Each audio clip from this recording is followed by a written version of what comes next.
Nicholas says, "Hi, I'm a mega fan of Jimmy Akin's Mysterious World. I am 14 and I have a weird question for you. First, in The Lord of the Rings, how culpable are people for mortal sin when they wear the One Ring?"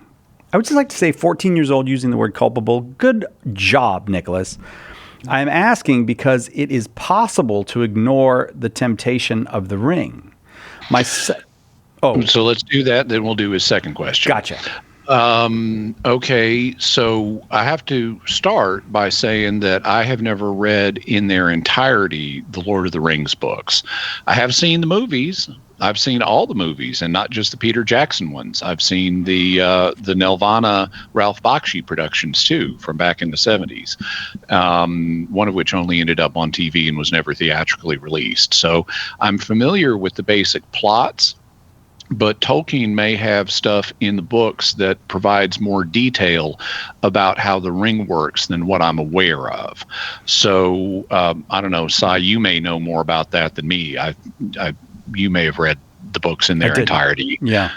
You did? I did, yeah. Okay, so you may be able to add some color to this, but assuming that it is possible to ignore the temptation that the One Ring provides, which it would seem to be, given that Tom Bombadil is totally unfazed by the One Ring. He's playing with it at the beginning of the first of the Lord of the Rings books, which I understand why they dropped that sequence from the movies, because the movies opened with a very effective portrayal of how dangerous the ring is, and it would totally undercut that to have Tom Bombadil spinning it around his finger and not caring. So I think that was actually a good cut for the movies. But the mere fact that it's possible to ignore the temptation does not mean that a person is not going to be committing mortal sin. The person may or may not commit mortal sin. The church's understanding is that in order for mortal sin to occur, three conditions must be met together.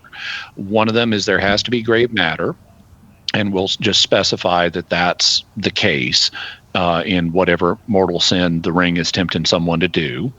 The second is you have to have full knowledge of the moral character of the act, and that may or may not be present depending on the extent to which the ring is impacting your perception of what's going on. So it could be that the ring is depriving you of adequate knowledge of what you're doing and what it really consists of. And then the third condition is that there must be deliberate consent, meaning this is a free choice that the person is making. But it's not deliberate consent if the person is under some kind of psychological compulsion. And the ring would seem to provide, since it tends to corrupt folks, in some cases in radical ways like Gollum, it would seem that there is a strong psychological compulsion there, such that even Frodo succumbs to it by the end of the story, and it's only because of divine providence that the ring ends up being destroyed, because Frodo was not going to destroy it there at the end, and he knew what the stakes were. He knew the Shire and other places would just be ravaged by Sauron if he didn't destroy the ring. And so that would seem to indicate that the ring, at least in some circumstances, has tremendous psychological compulsion power.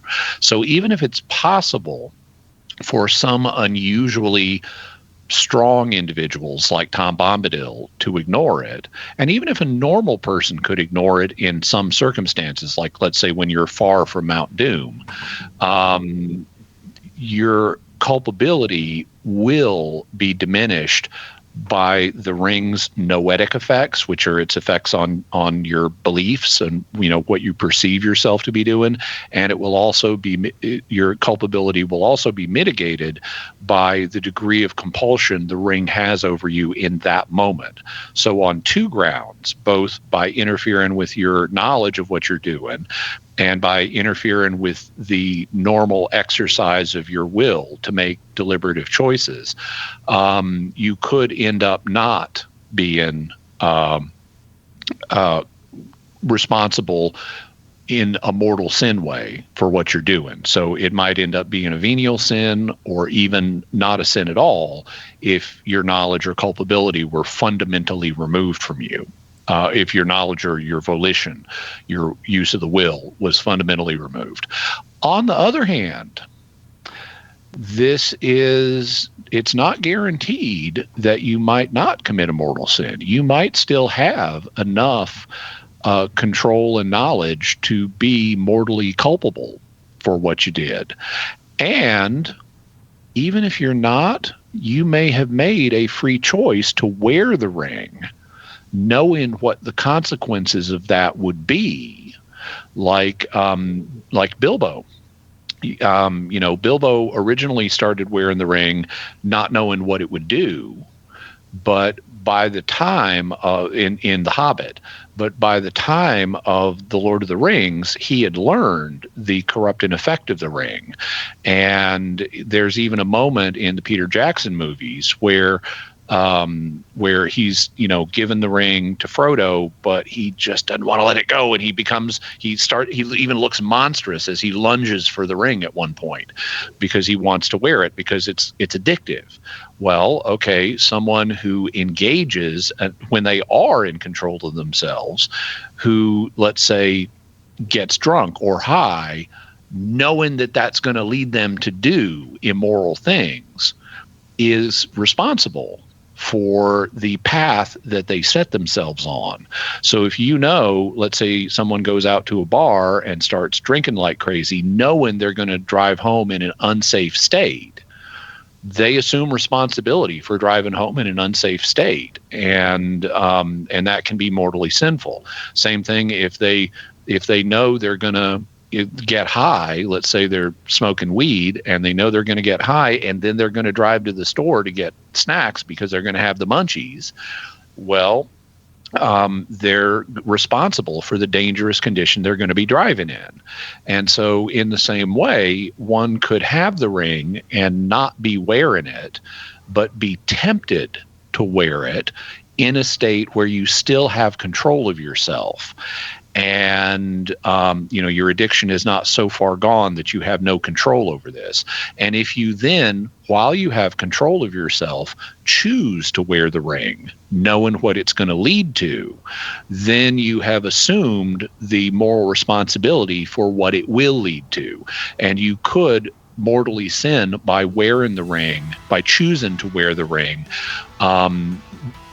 once you know what the consequences of that act are going to be, and you just want to do it anyway.